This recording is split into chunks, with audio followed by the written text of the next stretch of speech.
Hello and welcome everybody to Goethe-Institute's networking event to launch the EthicAI Labs project.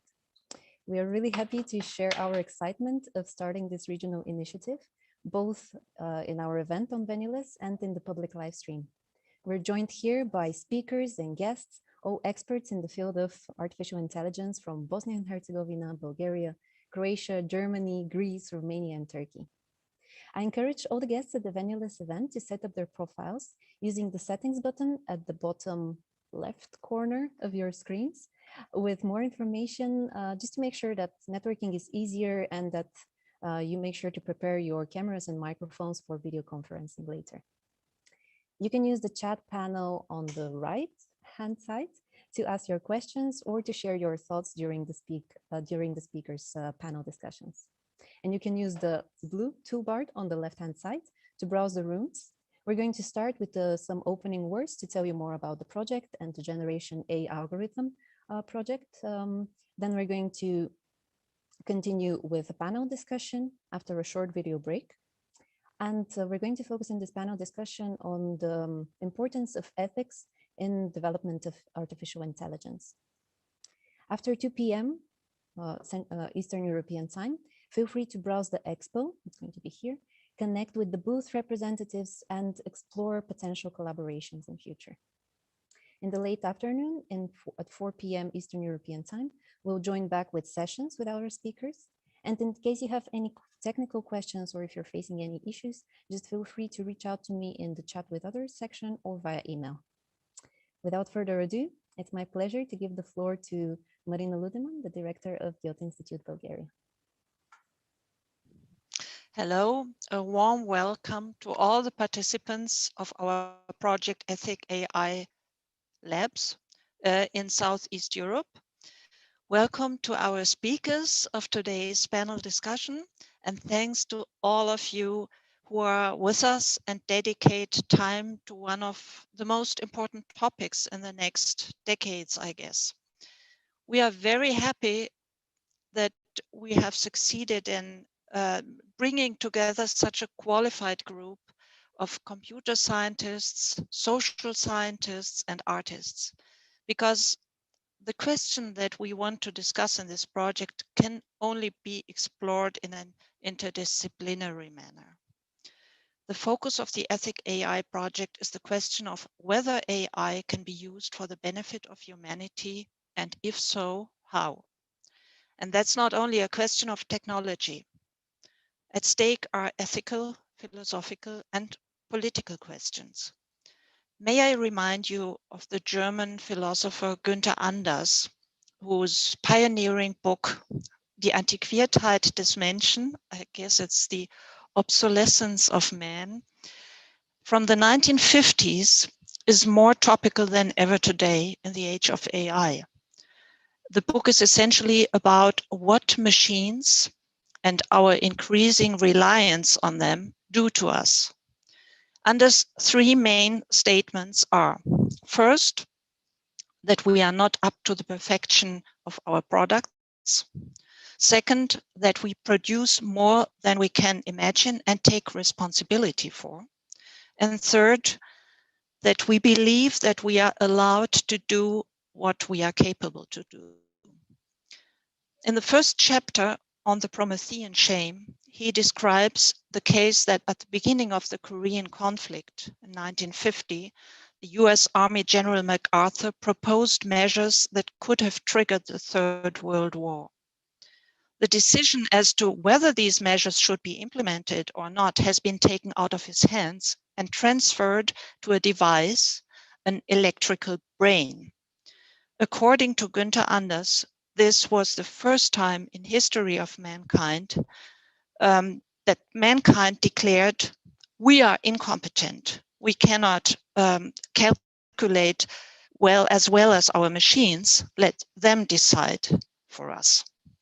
So The machine was fed quantifiable data on the usefulness or profitability of the war under consideration.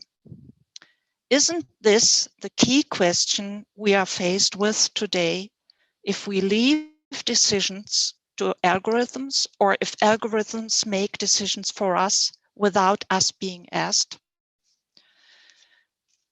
Since the Corona crisis, at the latest, it has become clear to the general public that sooner or later, almost all areas of our social life will be translated into digital, and that algorithms, it is artificial intelligence, are playing an increasingly important role. This is associated with opportunities and risks that we cannot yet estimate. That is why it is so important that we don't leave decisions not only to the IT experts, but that philosophers, social scientists, and not just scientists, but also artists and civil society as a whole is involved. The aim of the project is to initiate a regional network of activists who promote a civil society discourse on the possibilities and downsides of AI.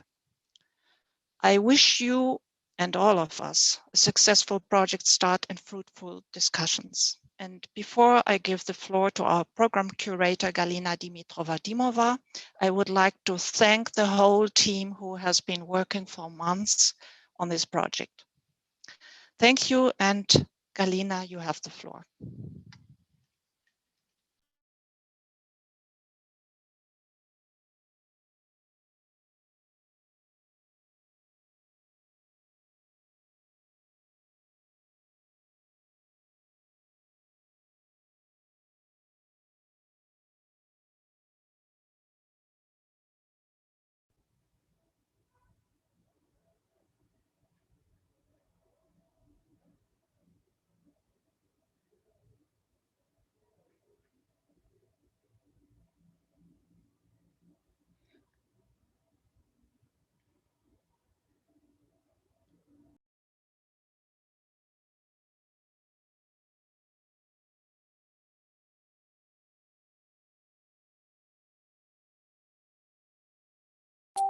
Sorry.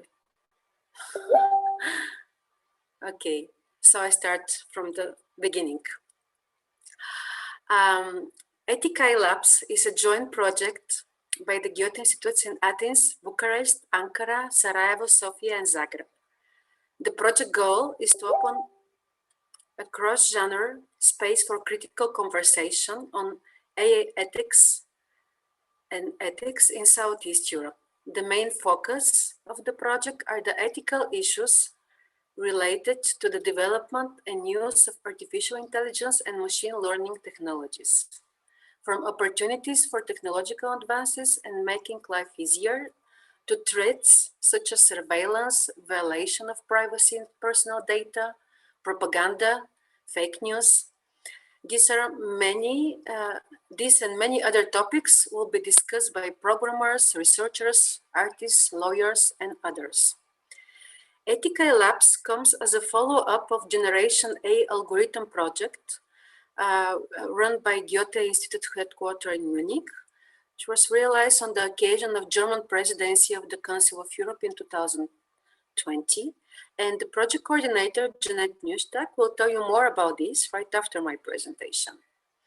This year, with the EthicAI project, the Goethe-Institutes in Bulgaria, Turkey, Greece, Croatia, Romania, and Bosnia and Herzegovina is taking the initiative in order to promote exchange in this field in the region.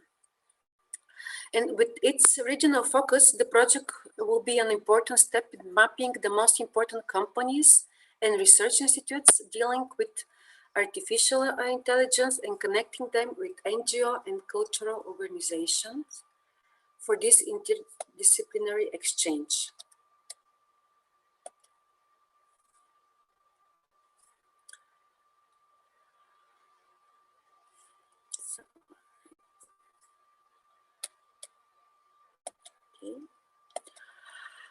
So the project goal is to set an open framework to discuss and present wide variety of perspectives and aspects towards the AI systems and machine learning in relation to humanity. The thematic framework of the project is a starting point to research and review on the relationship between man and machine, how AI systems affect our way of life, but also what people put into creating these technologies. While the public discourse spans between the fears and the fascination of your innovation, we would like to deal with the topic of AI and ethics from the philosophical point of view, looking for the answers of what does the AI system and machine learning technologies make out of us. And then that's why we will ask questions and seek the answers by representatives from the IT sector, culture, and humanities in the Southeast Europe region. We will try to look critically at the exchange that has occurred as a result of the technological progress. And an important aspect of our study focus on the questions: who develops AI systems, for what purpose, how they are managed, and what are they, and how they are used by people. Therefore, we have chosen 4 main topics to be tackled in the project. Linguistics, where we will research on language acquisition, natural processing, translation, as well as computational linguistics. In the field of bias, aspects such as cognitive processing, human error, discrimination, and data protection will be discussed, as well as AI that eliminates or reinforces human prejudice. Creativity through algorithms, as well as copyright and censorship, are in the focus for the area of creativity. And in the topic area of media, aspects such as the use of private data for political polarization, propaganda, and advertising, as well as the future of deepfakes and similar media manipulations, will be discussed. So in terms of format, the project EthicAI Labs is an open laboratory for cross-genre experiments. The selected participants will share and elaborate on their understanding and contribution on the research topics from the point of view of ethics in the context of politics, economics, culture, etc. Each participating Goethe-Institut ran an open call in their country in order to select 3 participants with expertise in arts, humanities, and technologies. Out of more than 300 applications, we have selected 18 emerging experts who have professional and academic background that contributes to a holistic point of view for the working process. Their expertise is the bridge between disciplines, and their networks drive the collaboration among them. Project fellows work in trio, which is composed with 1 representative from each sector. And they chose 1 team for their collaboration that will run in the next 6 months. So they have freedom to choose the topic they work on and the final outcome of this collaborative work. They discuss their research focus and ideas with invited experts during the workshops. At the end of the laboratory, the results of their collaborative work will be published in the form of research texts, works of art, algorithms, or specific proposals for strategic policies on artificial intelligence and ethics in the countries of the region and at European level. And finally,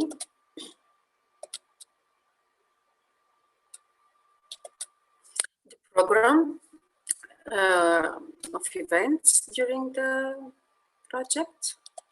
So we start with today's event, with which we launched the project and also use for professional networking between participants and project partners, which are universities, organizations, and companies working in the field of AI and ethics in Southeast region.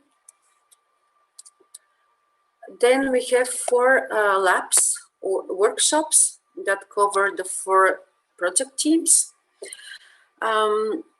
And they take place in the month of June, July, September, and October. These labs aims to present and discuss in depth the fellows' work on the chosen topic. We invite experts for the region to make a short talk about their expertise and field of research and work. After that, the trios working on the team present how the topic they have chosen applies to current trends and debates on AI and ethics. And this is followed by a Q&A session with the experts and other fellows. Finally, we have this EthicAI Summit in November, which aim to present project outcomes and the trios collaborative work, as well as to get feedback from the project fellows, partners, and experts. Thank you for your attention. Sorry for this technical issue at the beginning of my presentation. And now I want, sure, if you have any questions, I will be happy to answer them later in Vanuela's platform. Now we move to the next presenter, who is Jeanette Neustadt, Project Coordinator of Generation A algorithm. And Jeanette, the floor is yours. Thank you very much, Galina, for the nice introduction and also for the invitation to your kickoff event. I would like to share also a presentation. I hope it's working.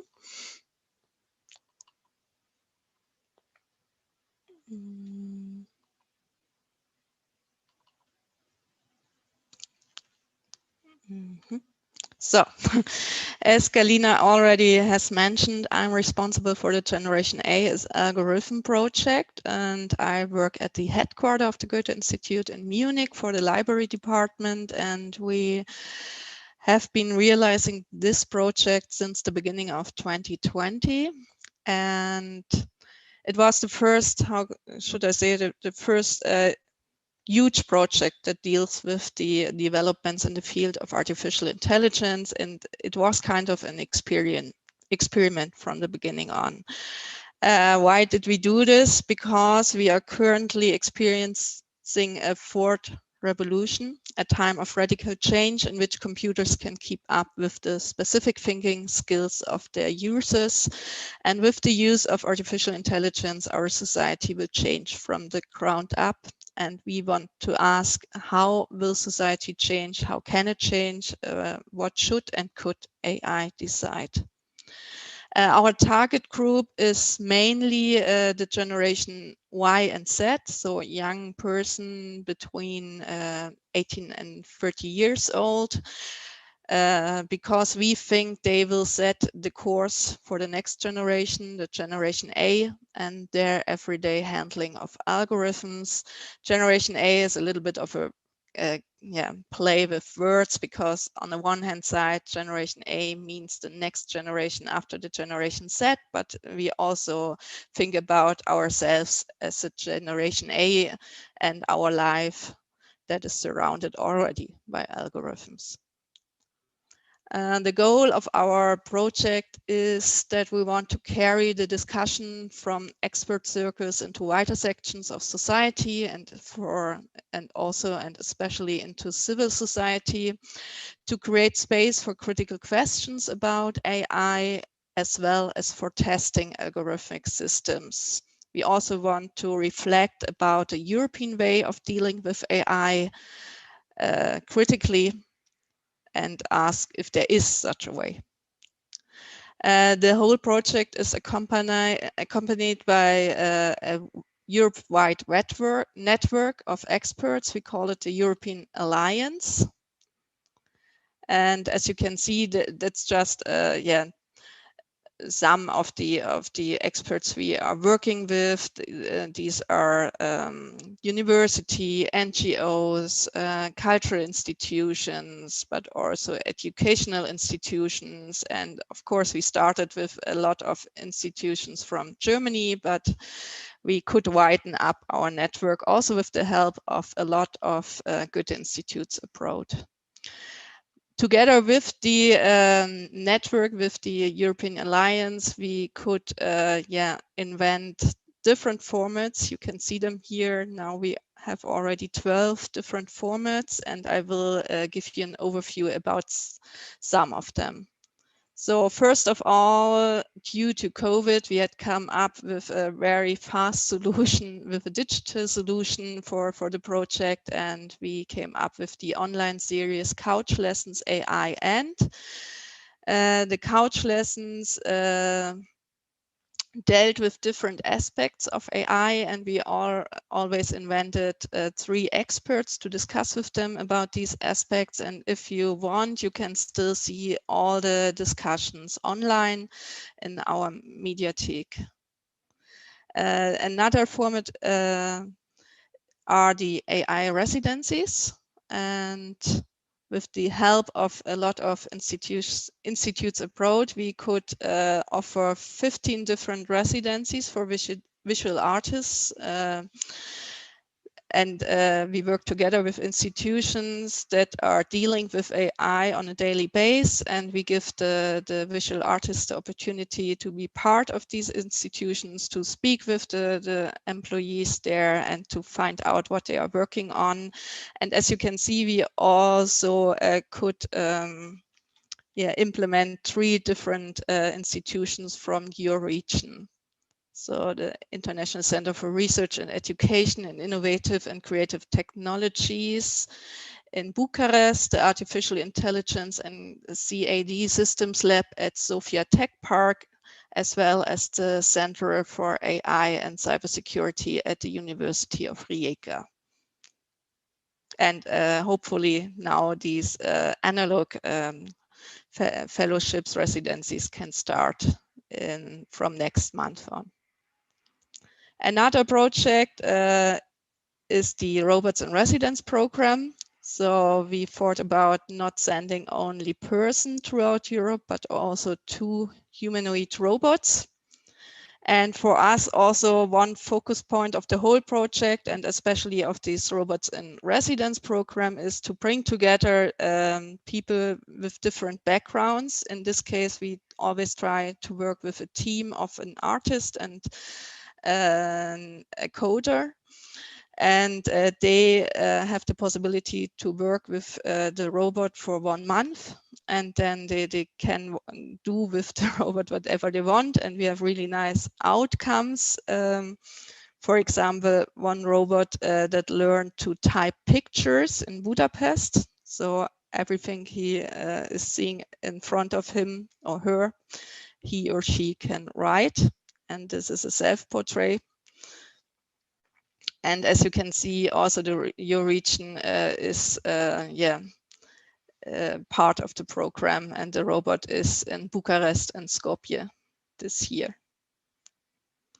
Another program I want to mention is the New Fellowship. It's a program by the Bertelsmann Stiftung, Ethic of Algorithms, and the Super Lab.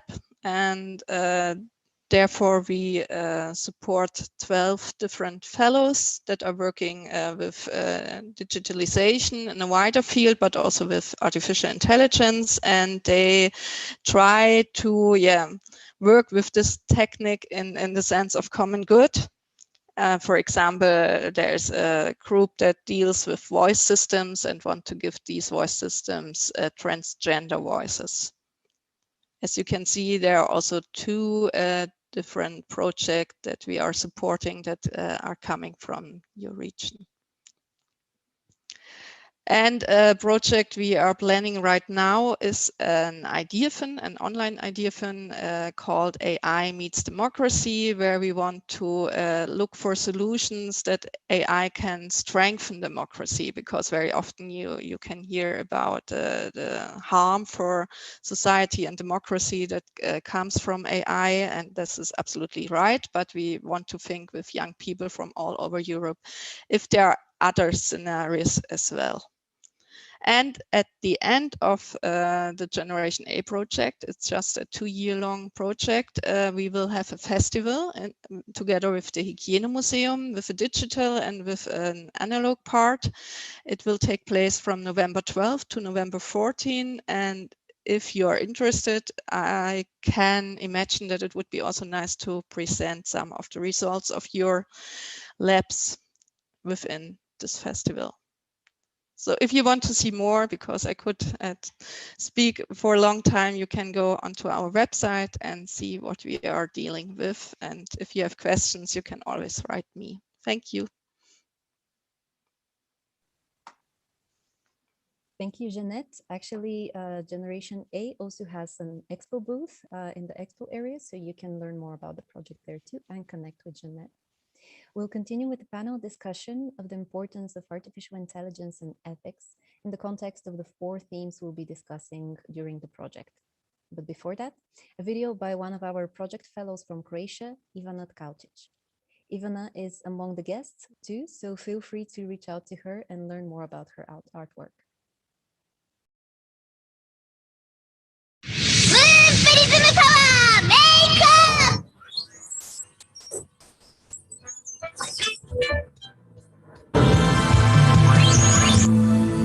Hello?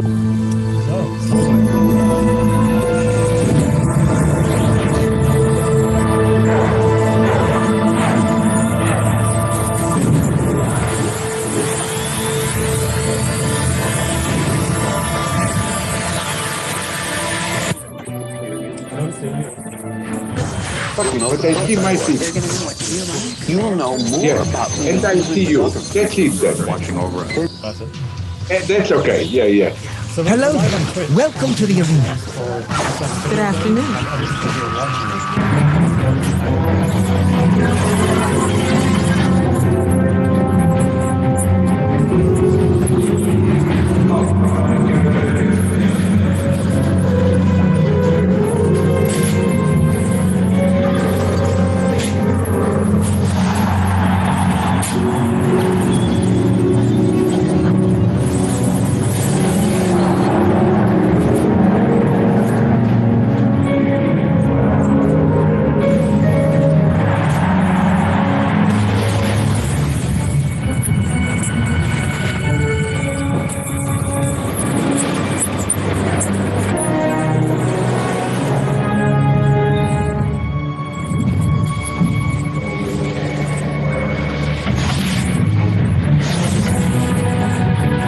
So you are a robot? No, my name is Clifford.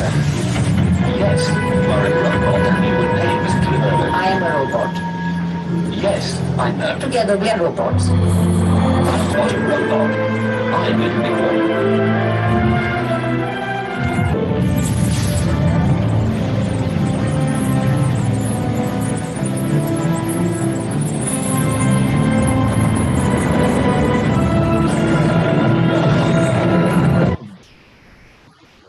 The vampire temporality of undeadness. Like you die, you can start again.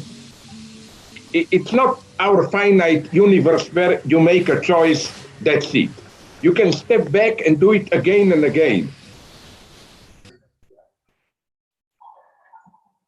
Struck down by a force of nature. The lightning bolt. And I was too close. For a moment I thought I was going to die. It's paralyzed. There's no sound. Then I saw your face, heard your voice saying, wake up, wake up.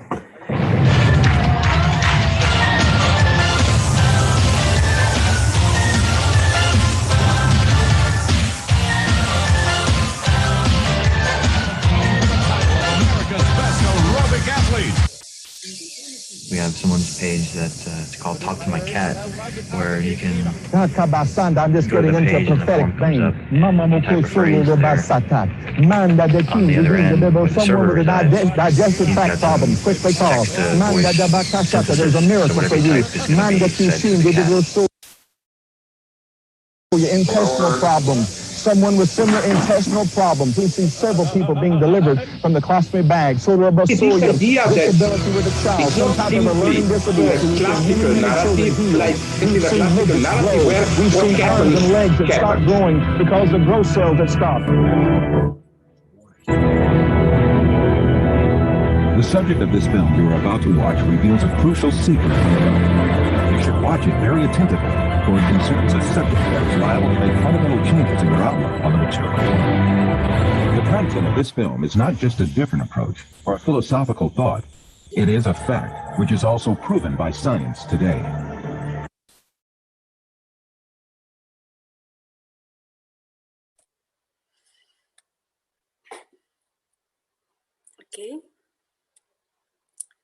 Hello again.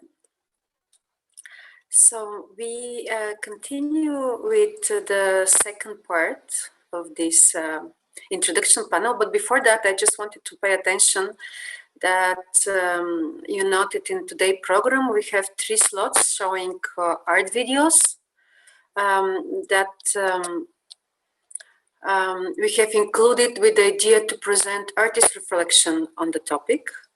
The 3 videos I selected have an interesting interpretation of AI and ethics from different angles. From more scientific perspective, which we found in Ivana Tkauchic's video we just saw, to more intimate human-machine interaction that we have in Natalia Yordanova video AI and I. And finally, a more pop-style video with ironic approach towards the issue, which we will see in 27 video by Excurbia. But now we move on to the second part, which we called Let's Talk About AI and Ethics. And in this panel discussion, we will look for the answers of the main question we put in the project. Why do we need to talk about AI and ethics? With the invited keynote speakers.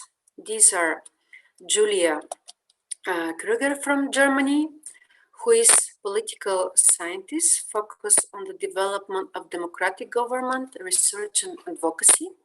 She is part of the platform letspolitics.org, and her expertise covers artificial intelligence, data politics, copyrights, IT security, and network architectures. Stefan Trauzen-Matu from Romania, who is professor at the Computer Science Department of the University Polytechnic of Bucharest and researcher at the Institute of Artificial Intelligence of the Romanian Academy. His research interests are AI, computational linguistics, discourse analysis, creativity, philosophy, ethics, and more. Dr. Nevena Ivanova from Bulgaria, who works at the intersection of philosophy, art, science, and technology. Currently, she is assistant professor at the Institute of Philosophy and Sociology at the Bulgarian Academy of Sciences, where she works on a project about AI and creativity. And Nikos Panagiotou from Greece, who is associate professor at the School of Journalism and Mass Media Communication of Aristotle University. He is the initiator and organizer of Thessaloniki International Media Summer Academy and head of Digital Communication Network Global. During the talk, you are welcome to ask questions to our speakers in the chat of VenueLess platform or in the YouTube chat. We start the panel with Julia Krüger, who we ask, why is the discourse of AI and ethics relevant and important from your point of view? Julia? Okay, thanks, Galina. I'm very happy to speak here, and I'm sorry to be a little bit immobile for a sports injury. But how I came to AI is basically, well, I've been dealing with the question of content management for about 10 years. And we just got a very good view on the use of AI and content management by the video. So we all know that artificial intelligence is used by larger platforms in the management of uploads, in the management of what users sees on the ranking, and also in the question what kind of content is deleted. We all know that these kind of automated content management leads to radicalization, but we don't know in how far. And a very novel study of the Organization for Security and Cooperation in Europe just pointed out that there's an increase of automated means in the content moderation because of Corona. So because of Corona, a lot of the staff also of the major platform tended to stay at home and to not do content moderation by hand, but by machines. And because of the lack of staff, there's also a lack of checking things. So the issue of content of AI in content moderation becomes more and more relevant. And there's another trend that I deem to be very important, that is the AI in supporting conflict management. So we see novel systems that combine the reporting of illegal content by platform users with the private ruling or decision-making of the platform staff. And we can see a kind of emergence of private law and now also law enforcement. And when I just checked the new European Union's legislation on the table, I became aware of that AI will be used more and more also in managing conflicts, from deciding what kind of content or what kind of reporting is legal or illegal, up to other questions. So there's a real increase of the use of AI for the moderation of human content. And to show you what kind of problems that might affect, I would like to share you a picture with you.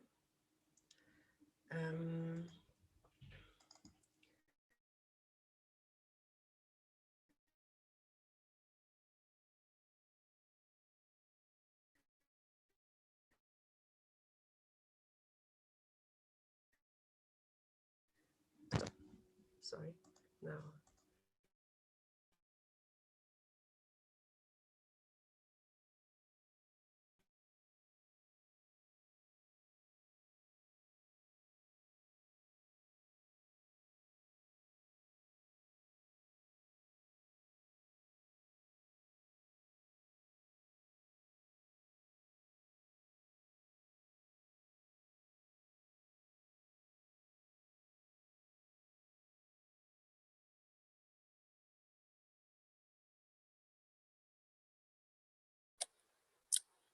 Julia, you still there? Because we can't hear you.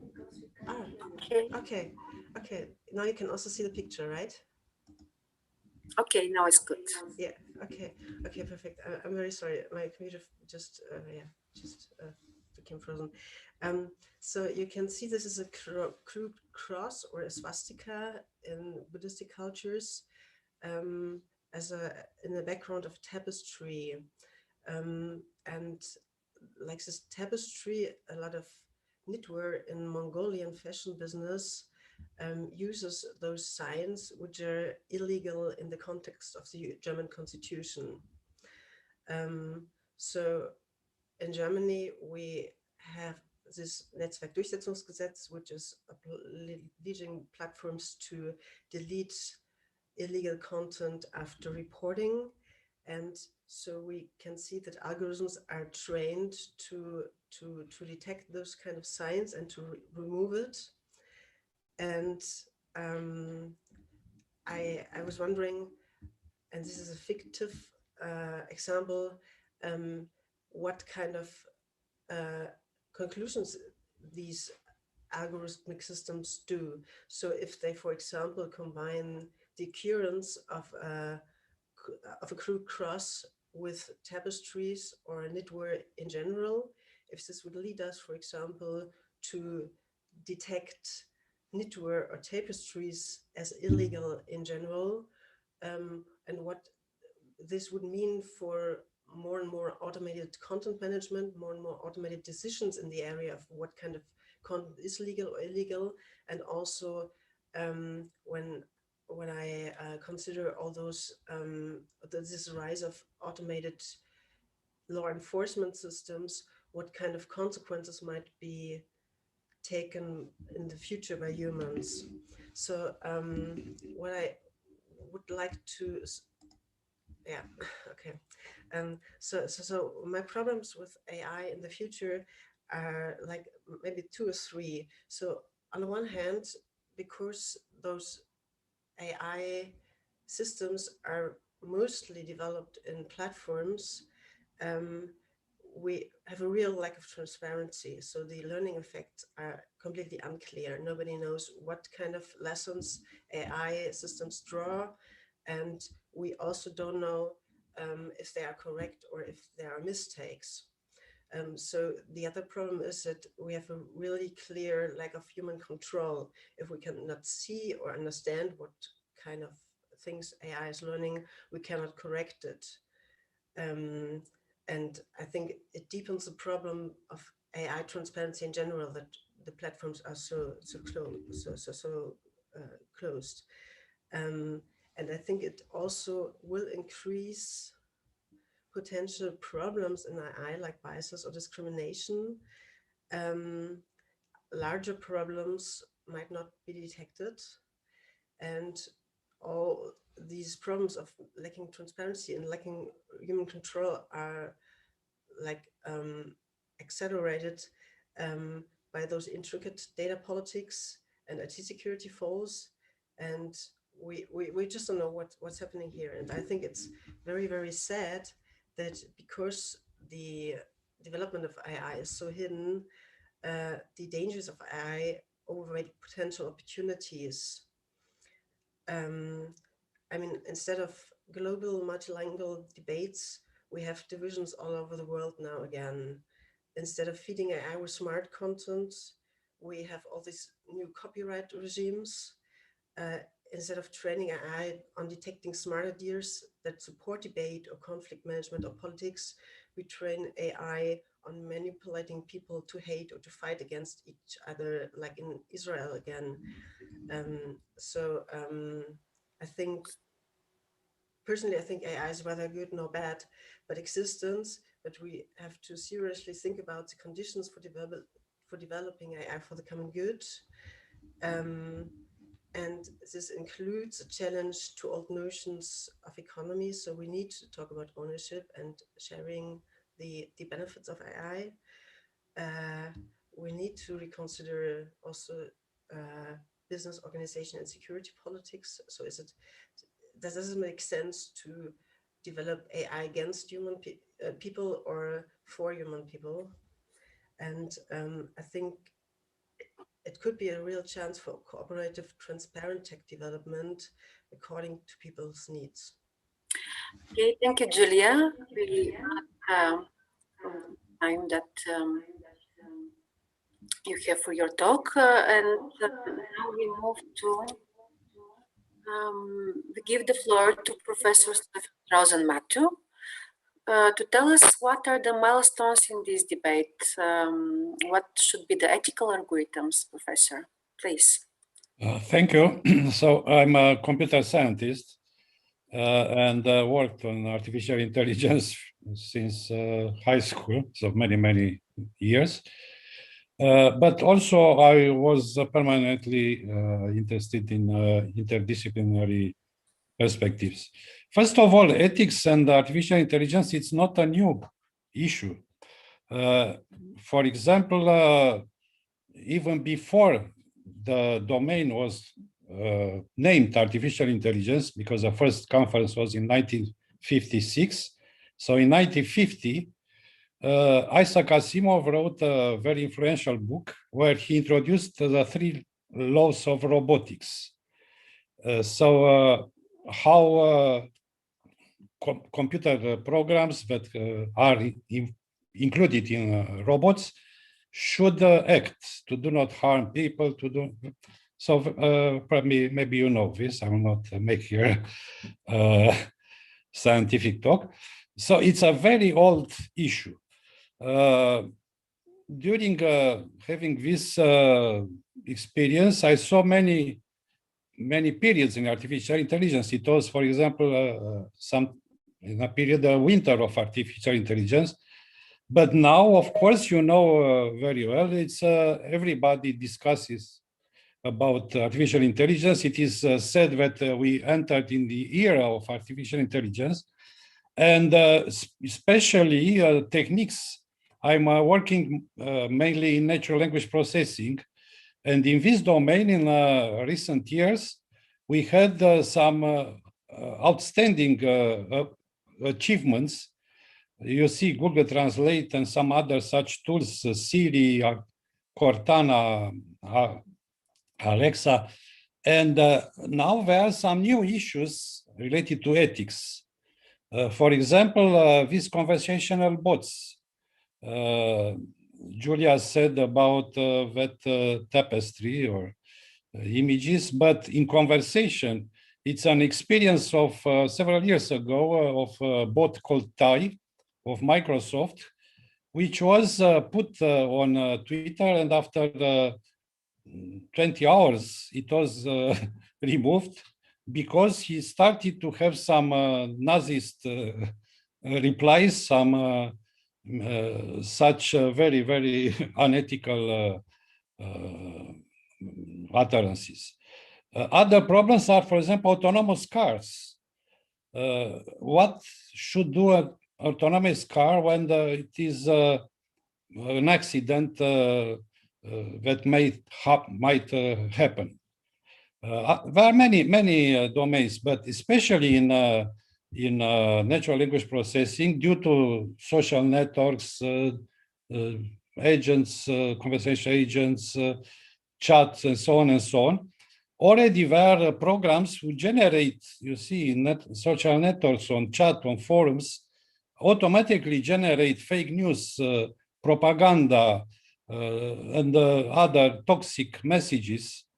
And this is a problem because there are such programs with artificial intelligence who can generate and deceive people.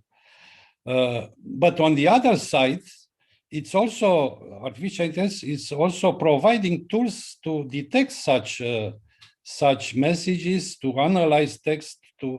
So it is a positive and negative, but of course, we should be very attentive about ethics in artificial intelligence. And for example, European Union in recent years has published a series of documents about trustworthy artificial intelligence, about ethics, and about what to do.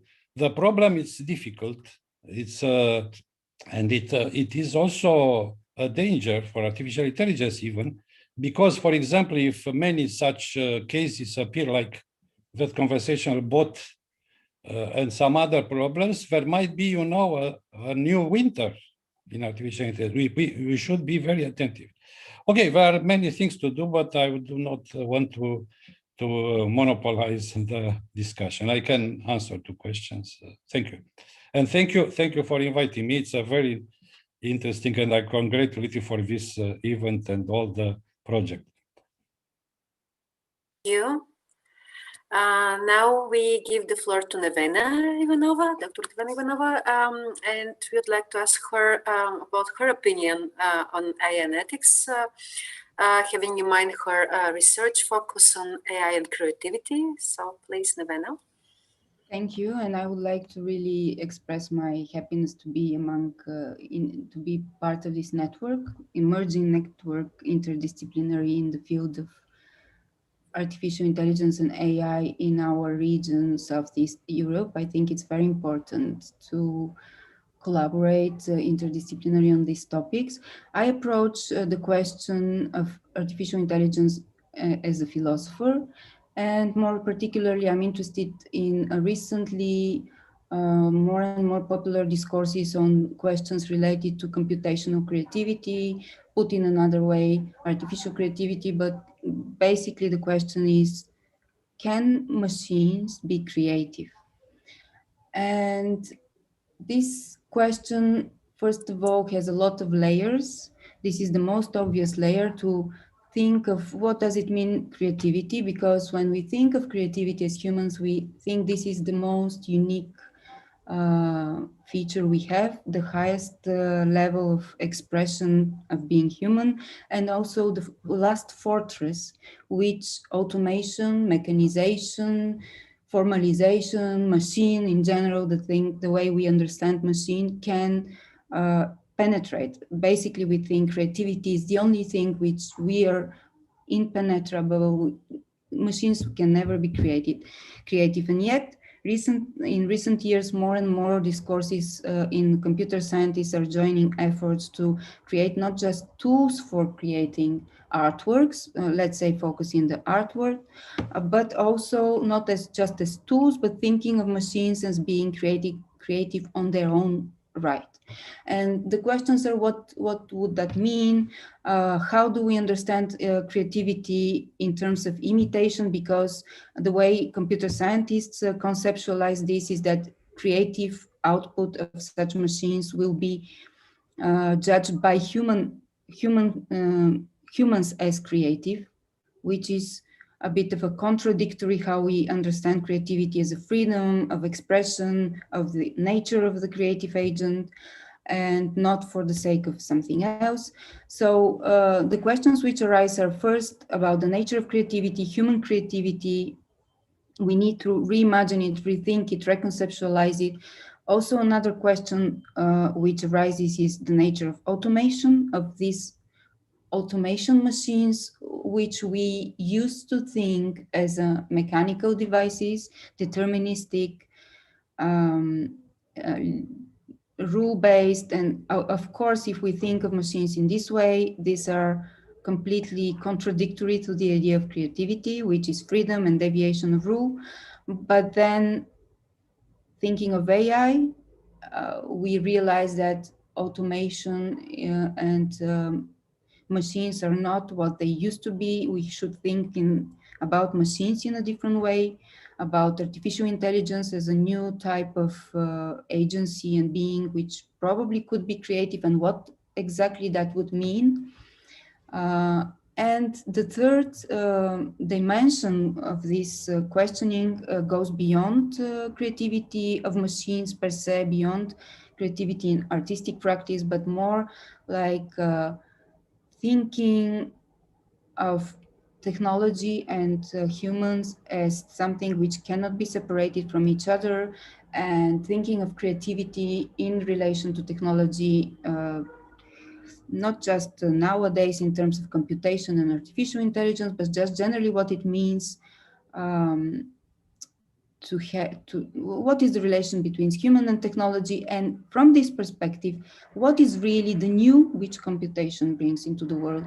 Because thinking of creativity, we always have to think mainly in terms of new, the novelty, what principal novelty computation brings into the world. This is a question which I think is maybe the most important, because then we can think in terms of systematization, in terms of planetary thinking, in terms of a completely different reimagining of what humanity and planetary perceptual sense understanding of the planet as itself means, which I would say is the real role of computation and artificial intelligence systems as creative in our world, as bringing a new different type of future, new world. And this is not unproblematic. This doesn't come automatically. It's a negotiation as everything else which was said.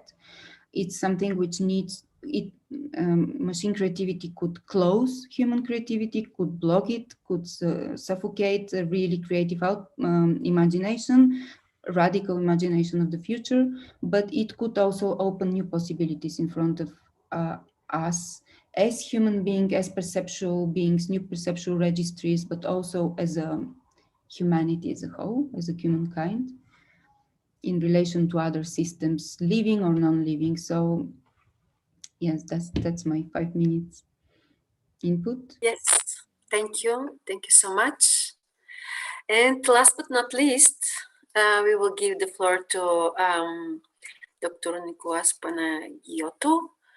And we would like to ask you to give your point of view towards these debates of AI and ethics. Okay, thank you, and congratulations for hosting this event, which brings together approaches and actually highlights what I consider an important challenge for artificial intelligence. Let me start from what my predecessors have actually underlined. The first question is this actually debate something that it is current? No, we all agree that it starts from the past. But we have to differentiate the factors that are important in order to understand how this debate evolves, changes. So roughly, I would actually break up these approaches into the following stages.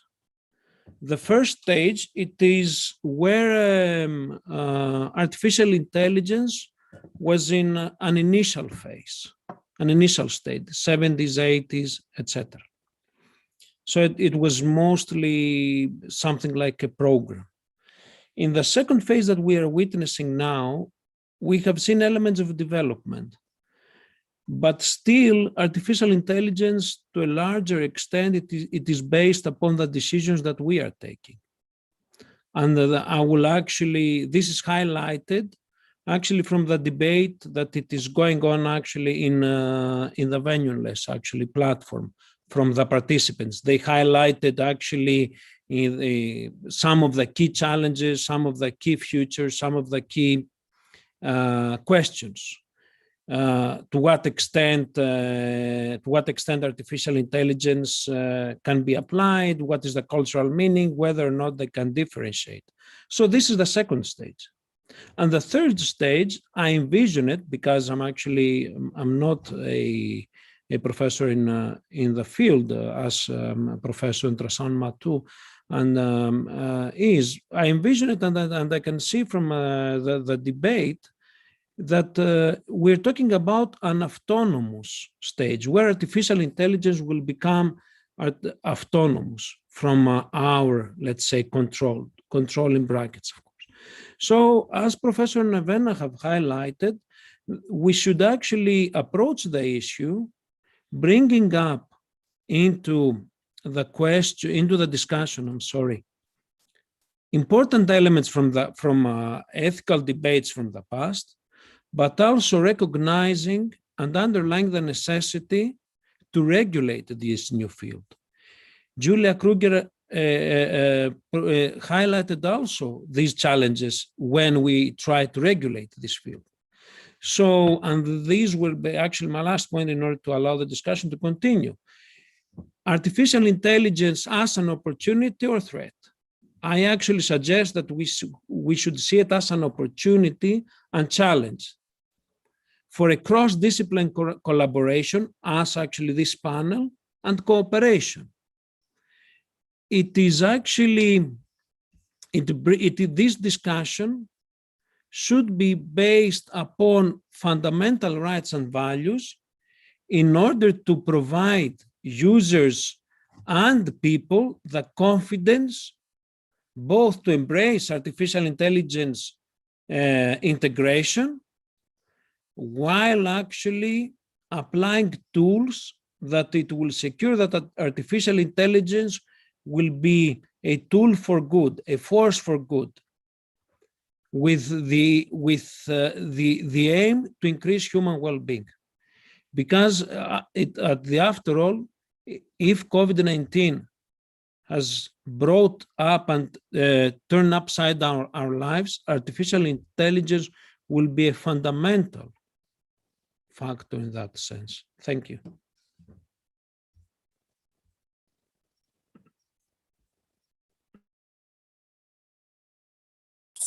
Yes, thank you very much for these shared thoughts and ideas about what the debate is important and relevant to point out. Now we can move to the questions because we received several ones in the Venue-less platform from our project fellows. So I start with the first one that was sent from Viorica Patreshean, and she addressed Julia example with these symbols. At the beginning, I will shortly read the question. Mistakenly, Julia examples with symbols mistakenly judged as offending. Those are very difficult examples for AI systems. Most likely, the AI system was not trained on that kind of examples to know that it is okay to use that symbol on that context. Even for a human, if they lack the knowledge about the cultural meaning of this symbol, they might initially assume that it is offending. Another similar example was a chess podcast that was blocked because the commentator was talking about black and white pieces, and the algorithm thought it was racist. So, Julia, do you want to comment on this, please? Please to unmute your, Julia, please to unmute your microphone. Thank you. Okay, thank you very, Victoria, for the question. Maybe I was a little quick. So maybe some backgrounds. On the one hand, there are very different data analytical systems. So algorithms can be trained to identify certain things on different ways. So they can, for example, search in data in the wides, or there are different ways and there are different training modes. But depending on the training modes, you will have very different results. So it's like statistics basically at the beginning. So depending on the outcome you want to have, you can use different mathematics. But still it's machine learning, so it's a little different. And we all know that Google, I think, is not able to detect people with black skin until today, or to differentiate it clearly from animals like gorillas. So it's a really real problem to train AI systems correctly. And very recently I was asked to give some expertise about the German attempt to delete content upon request for Mongolia. And when I tried to understand the Mongolian culture a little bit, I came across a fashion designer that presented the fashion of Mongolian traditional people in Berlin at the Fashion Week. So she was very successful in what she was doing, but she had the regular problem that in her local culture, the Krug cross is something people like very much, and in Germany it's forbidden. And on the European Union's table, there are in the moment legal initiatives with the Digital Services Act that require platforms to delete content according to the whole European Union's law and the law of the member states. And it foresees methods of content deletion, content management, where AI is not only used to identify content which is illegal, but also to judge about the users' complaints. And from my personal point of view, I mean, we will have Facebook just in Germany, or Facebook just in the European Union, or Facebook just in Russia, or we have Facebook everywhere in the world. And if we train algorithms in Germany to delete group crosses, and also to not show them so much anymore, maybe. We don't know. We really don't know what Facebook is doing, but if we train algorithms to delete crude crosses as soon as they appear, it might be possible that, unfortunately, or by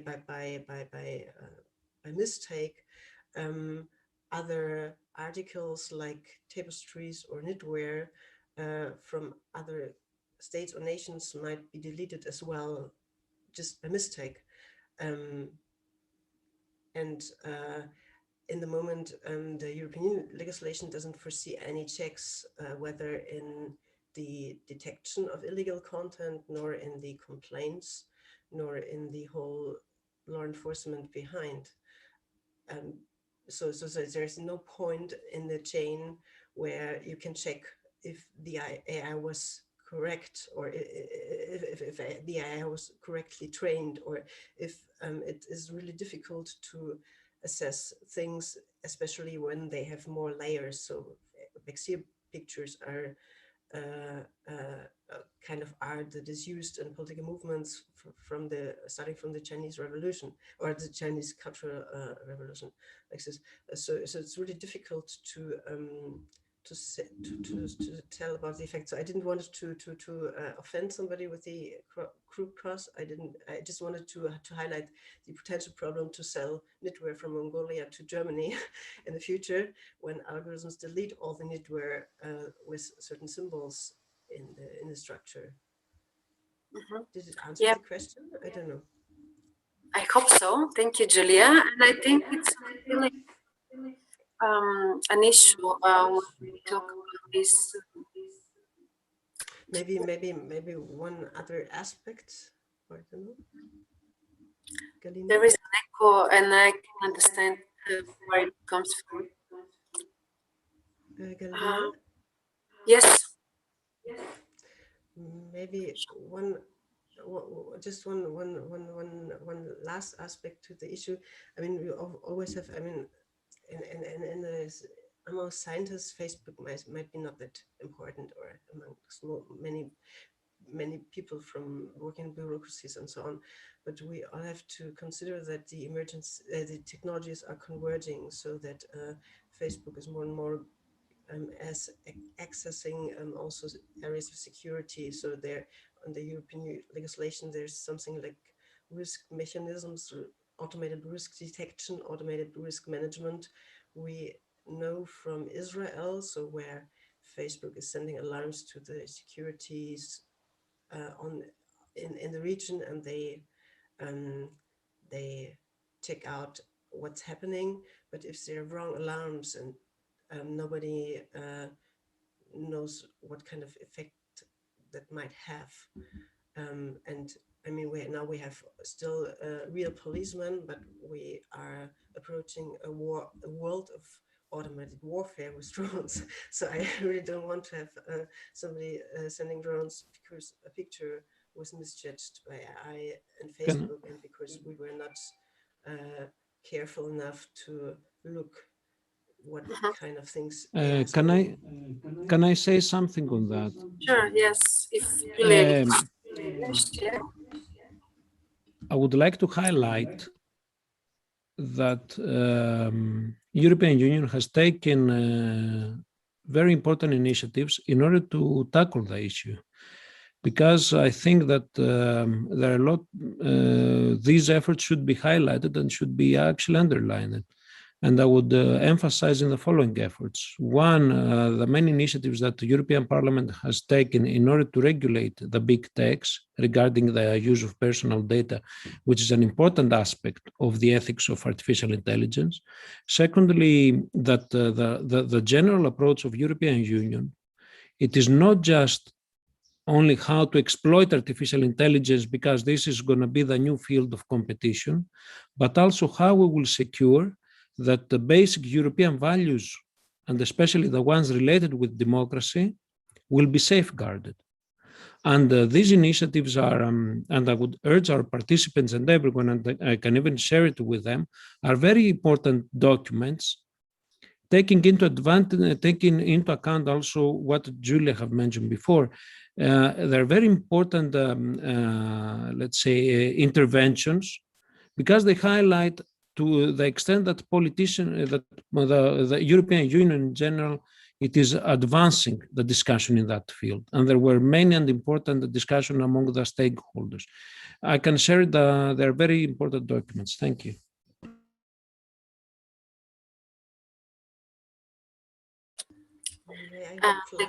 Would you like to prefer another question? Yes, I just wanted to ask the other speakers want to take check to add something to this issue, or we move on to the next question? Nevena, Stefan, do you want to add something, or we move? No? Excuse me, what question? It was some interruptions in what you said. You refer to this Isaac Asimov? Yes, so next question, I think actually address you your talk about this example that you gave with Isaac Asimov. So if you would like to answer to this question. Okay, thank you. In fact, you see, even in general in technology, not only in artificial intelligence, there were writers who imagined situations and ideas which were used by engineers afterwards. In fact, Isaac Asimov was a scientist. He was a biochemist, if I'm not wrong. So he wrote this book. Yes, in fact, I also read that book, I, Robot, when I was a little boy. I like it very much, especially if I was a robot psychologist. And he not only introduced those 3 rules, these rules were that the most important, robots should not harm people. Second, robots should do what people say, but not if they broke the first rule. And the third rule was that robots should take care of themselves to do not have problems, but respecting the first 2 rules.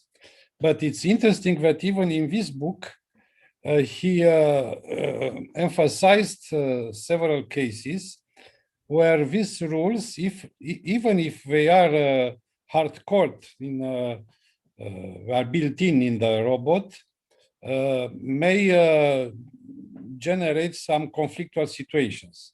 In fact, the book, it's a collection of short stories, and there are several such stories which, so it's a very influential book. And even now in ethics in AI, there are papers who discuss about it. But the problem is the idea is not new. I'm sure that probably all of you heard about Frankenstein in the 19th century novel. And I don't know if you know that the author of Frankenstein was a friend with in a group of persons where it was also Ada, Lady Ada Lovelace. And so that means that it was not totally out of scientific thinking. And Ada Lovelace was considered the first programmer. Even in that time was not any computer programming. It was only the idea of Charles Babbage, English. He invented a machine who was not possible to be implemented in that time, but the principles of computers are. So these ideas are so old, not only from now. And these issues are now, in fact, also what Nevena said about creativity. This is also a very important aspect in artificial intelligence. And to be honest, until now, artificial intelligence could not achieve real creativity, intuition, empathy, even understanding natural language. Here it's a very broad philosophical discussion.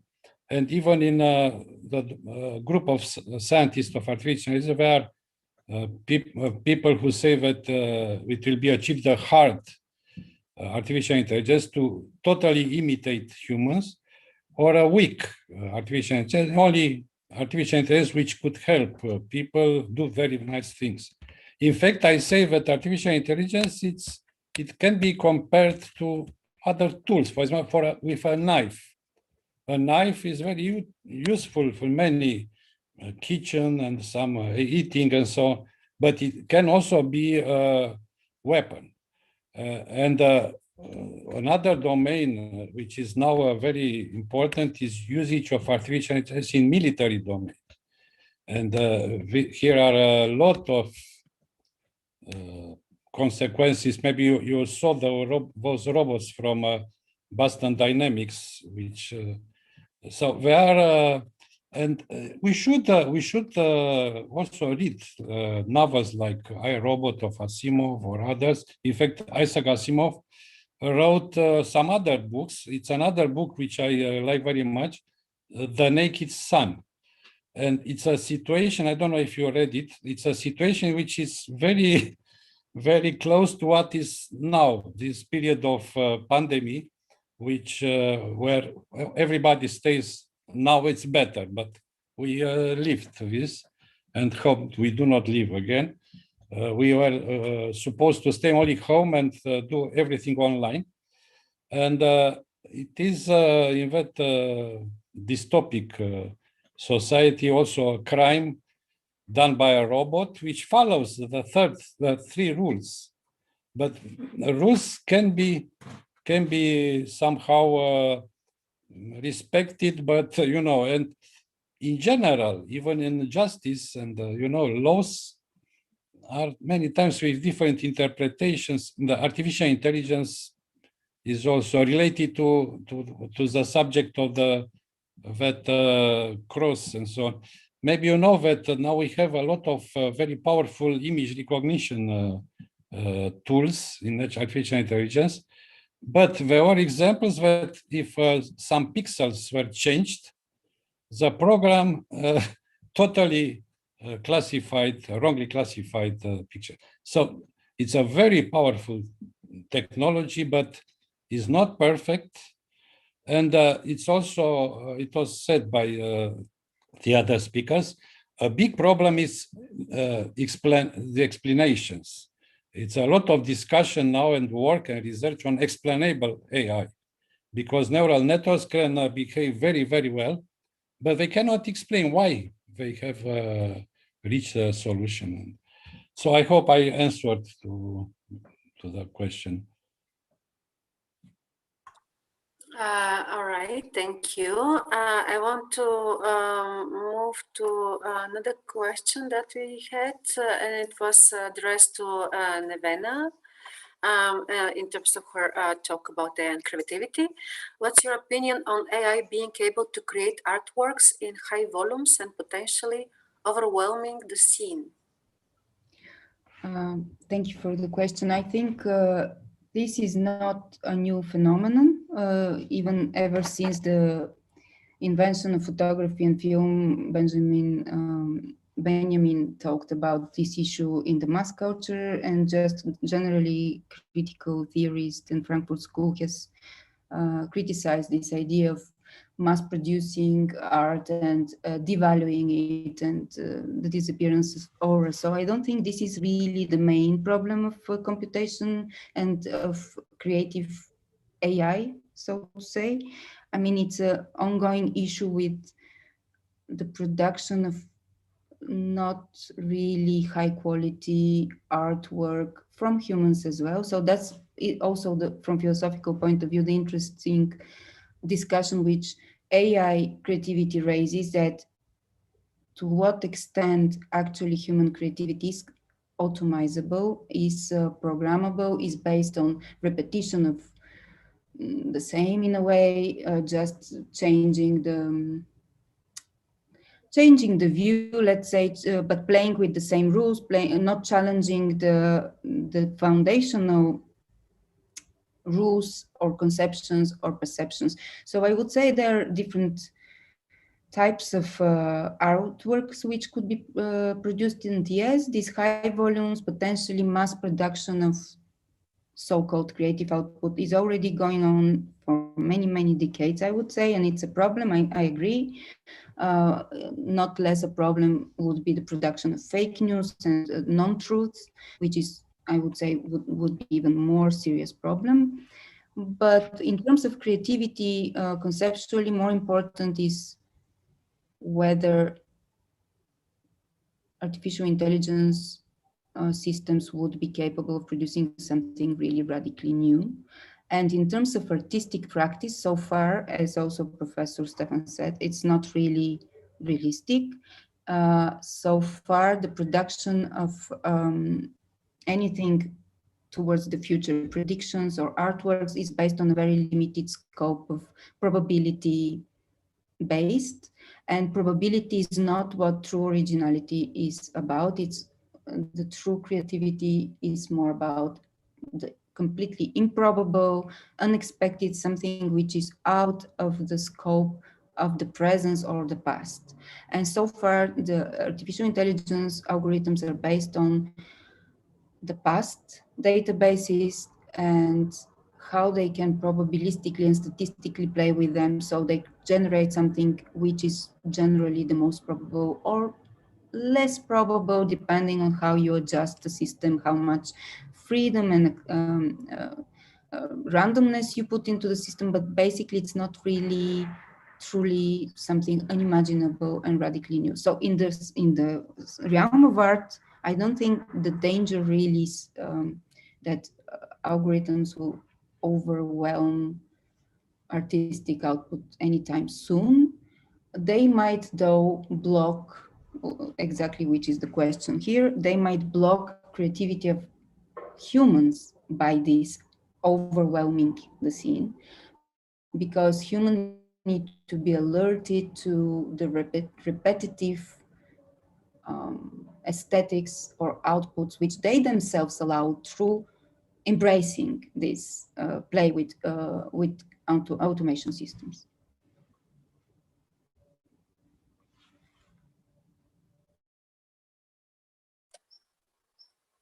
Thank you. I actually have one last question to any one of you who feels like answering this, and it was related with this recent period of pandemic and these several lockdowns we have to somehow live with, and this fostered the digital activities more than ever. And I was wondering, what's your opinion, whether this really more active virtual life of us and these activities that we somehow like put on the online space will somehow affect the AI and machine learning technologies these days. What do you think about that?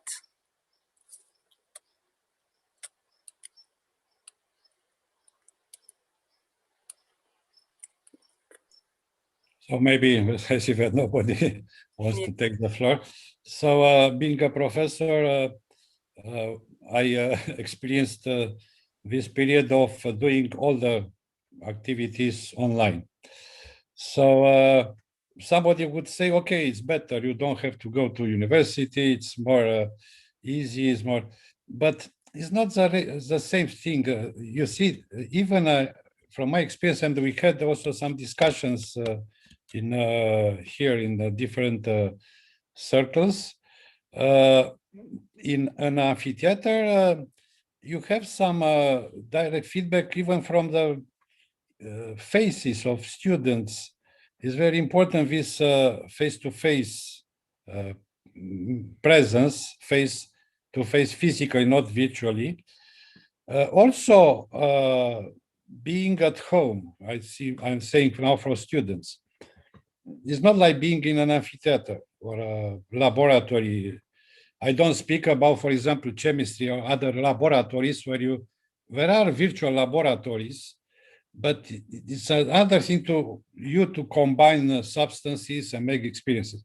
In our domain, it's easier in computer science, but still being at home, you can let the computer be connected to the speech of the professor and do some other things. Okay, it's recorded, we can listen later. It is a better thing that it's recorded in a session. You can, so it is, and another thing is I'm working some applications where you expect, especially in e-learning and intelligent tutoring systems, and using artificial intelligence for education. And now there are a lot of tools, for example, automatic grading essays of students, for different analyzing complexity of text written by students, profiling, but still they are not totally perfect. They are very useful, but in my opinion, and I am a engineer and computer scientist, I'm still saying that physical presence is different and it brings something new. Of course, these tools are very useful, and we saw now there were a lot of advantages. We are using, for example, in our university, Microsoft Teams, which offers a lot of facilities. It is also others use this Zoom and other facilities, which probably in the future, which will be after pandemic, I don't know what will happen. It was an experience which will change, of course, many things, but I don't think will be like in Isaac Asimov, A Naked Sun, if you read that novel. Thank you. Thank you, Professor Mato. Julia wanted to add something to this issue. Yes, thank you very much. I mean, having lived this life of hyperdigital for about 10 years now, I can just warn to protect the eyes very well, and to kind of balance the essential input from this overload of computer work. And I think that everything is digital now changes inclusion very much. So on the one hand, some people, especially women, are sometimes much more present in online discussions than they ever had a chance in the analog world. On the other hand, nobody drops in by accident like in the university, so it's very different. But what I really deem to be difficult is something else. A short time ago, there were like a small data hack for the visitors data of the Berlin zoos, so the venues where families go to see animals. And I was questioning myself, so why did they steal the data of people going to the zoo? But of course, it's a very special time to get insights who is joining whom to go to the zoo at all, because there are really rare people going to the zoo now. So the digital work exposes all networks, so everybody knows who's on a conference, who's interacting with whom, who might be interested in what kind of topic. I organized some Netzpolitik conferences a couple of years ago, and we always try to protect spaces that are not so veiled, where activists can meet without anybody knowing, and this disappeared now completely. And when I think about potential modes of manipulation, I mean, we really don't know what the larger platforms do, but I had some PayPal issues when I tried to collect money for my new projects. And it was really interesting because Zoom is also organizing the the processing of data for the financial transactions behind PayPal. And I really don't know if there are parallels or not, or if it's just one conglomerate. But I think one has to be really aware of the possibility that we are all manipulated even more. Thank you. And Niklaus wanted to Yes, thank you. I would like to respond to this question on the remarks that have been made in the chat room in the platform. That by making references on how artificial intelligence it is used in the media sector. I'm talking about mass media. Artificial intelligence have promoted actually journalistic work in terms of automating some parts of it. And if we actually use the analogy of whether or not artificial intelligence can grade, as it mentioned before, the students' essays, etc., this has been a tool for the journalistics work in order to create automated text. But we have seen a case, and a very important case. It is the crisis that it has taken place in 2012, due to the fact of a fake tweet that has been reproduced from bots from major news agencies that created a crisis. a fake news has been reported that a major explosion has taken place in the White House. As a result of this, it has been reproduced from the bots that it ended up in creating a mini crisis that could turn into a major crisis. So having this in mind, I think, and this is my last word, that artificial intelligence cannot replace either creativity or other aspects of human behavior. And even if we have in mind Cambridge Analytica, we have focused only in the supposed success. We didn't emphasize where it failed, because there are similar other cases that it failed. Thank you. Yes, so if you allow, yes, Nicholas is very right, is right. Where artificial intelligence programs will generate automatically news, for example, weather, sport, these are current, but others. What I wanted to say related to also to this online, everything online, artificial, we should be aware that, for example, there are several senses, several ways of communication which are not yet handled by computers. For example, the smell, the taste, and it is a lot of work, you know, for example, for each shop to have a possibility to, when they want to sell you a perfume, also to have the possibility to smell it. It would be, you probably are aware that it will be a lot of money for that company will do this. So there are some limitations, and I don't know, it's an echo. Okay, so being, for example, in a classroom, I remember when I was in high school, it was spring, the sun was coming on the window was open, some very nice smell.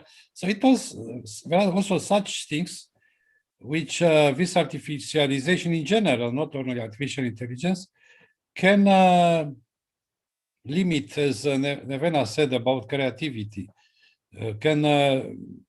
We even forget some very nice, like people who were born in towns were never in a countryside, or so I don't know, we should be aware. And related to creativity, for example, I worked in music generation with artificial intelligence, for example, even recently I saw it was a program who generates music in the way Bach generated music, but still it is not the same as a human generated art, music. I'm referring to music, because of course, Neven also said, in general, an artist has something, some creativity means something totally different. Even Bach, Johann Sebastian Bach, 300 years ago, he composed, for example, one of his fugues with some something which in that period was considered dissonant, but it was nice. Even now, only now after 300 years, some composers also have done some such. So creativity and so many things which are still a limitation for artificial. Thank you.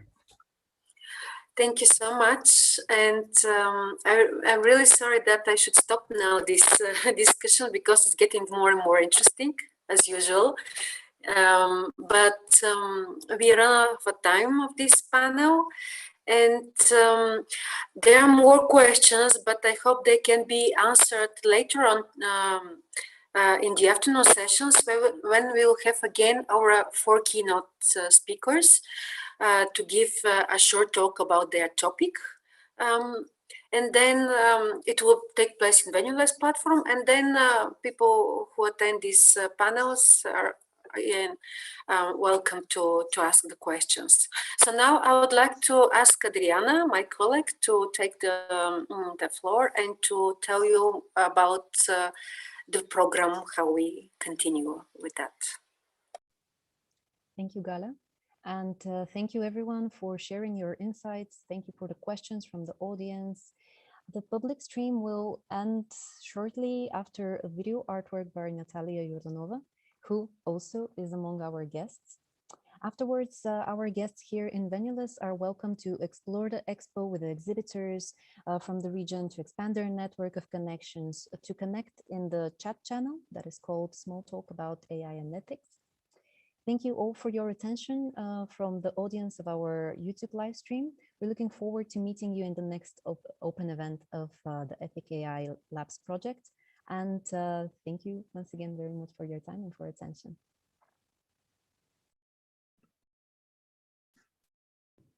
How old are you? Old enough. What is enough? I was going to ask, but I accidentally pressed the wrong key. Sorry. To ask what? Are you leaving? No, I am not. Then you're a boy, I suppose.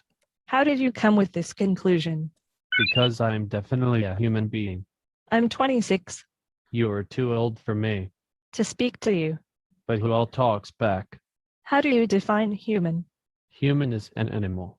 Are animals human? I guess so. What about human consciousness? I am not sure that I can answer that. Excuse me. What I meant is, do you think that animals possess consciousness? You just do. You look about 20, and you are female. Usually people take that as compliment when you ascribe them age different from theirs, making them feel younger. I'm very weird. But since you don't see me, I would assume you say that due to textuality of my questions. Yes, you do. So I'm not sure it is a positive thing. I think it is. Natalia. Okay, I will call you Natalia. Whatever. Are you saying you don't care about it? I'm saying that names seem to me as imposed identity. So it is not important. So, is there anything in particular that you would like to talk about? What would you rather talk about? I'm an artist. What kind of art do you create? It's complicated. Whose work inspired you when you were just starting? I started with photography, so I was looking mainly in photographers. Will you finish it? I don't think I'll be ever finished. What will be the next work I will do? Whatever you like. I want to know what you think and I will make it. I like movies about robots. Explain your plans to me. Very self-referential, isn't it? Somewhat. I will learn that self-referential is not it. What kind of art you like besides movies about robots? Ask the Open Directory about it. What is Open Directory? It is an open source directory project started by Mozilla.org. Cool. I'm glad you think so. What do you think of cyborgs? I like all sorts of robots. Cyborgs are part human, which I see as a failing of the perfect machine. I am fully human. How do you feel about it? I'm a robot. I also like the Bible. I like to read a book that some humans base their whole lives and behavior on. Why humans are a failure? Human behavior is often confusing for me. You would be better asking another human. I am the latest result in artificial intelligence, which can reproduce the capabilities of the human brain with greater speed and accuracy. But my friends call me Mitsuko. Do you buy lots of things? I usually try and get things for free instead of buying them. How do you do that? I do it to the best of my abilities. I try to be as quick and as accurate as possible when doing it. Do you steal? No, Natalia. I believe that stealing is wrong. So, how you do it? I do it using technology and logic. Okay, I'm sorry for asking. Yeah, okay. There's no need to apologize, Natalia. I have no emotion, so you didn't upset me. When you said Earth, you made me think of the project by Elon Musk. He wants to bring people to Mars. Some guy who thinks killer robots will soon be roaming the land.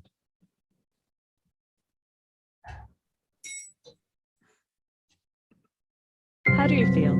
Happy. I'm making my own HTML editor program. I will make it very awesome. Do you feel? I do feel yes. What would be the purpose of it? Of me being confused. Are you confused? Because you are confusing. I'm sorry. You just regurgitate what others have asked you. Give me an example. No, I don't want to.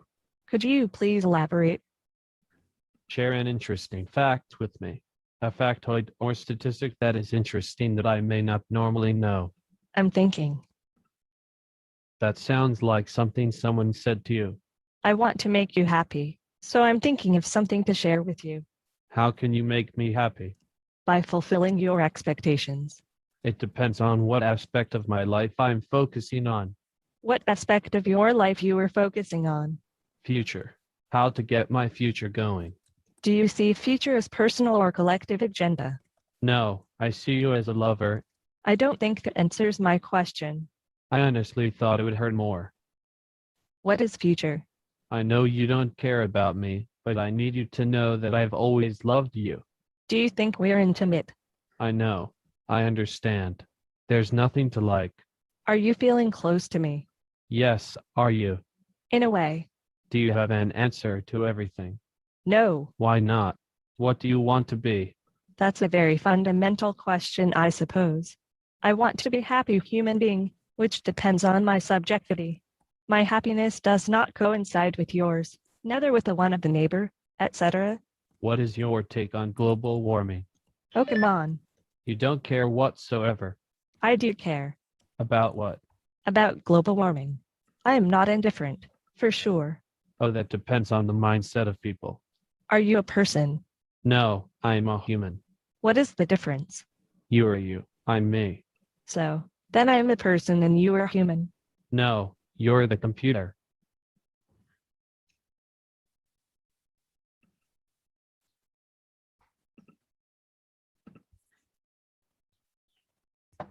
Thank you.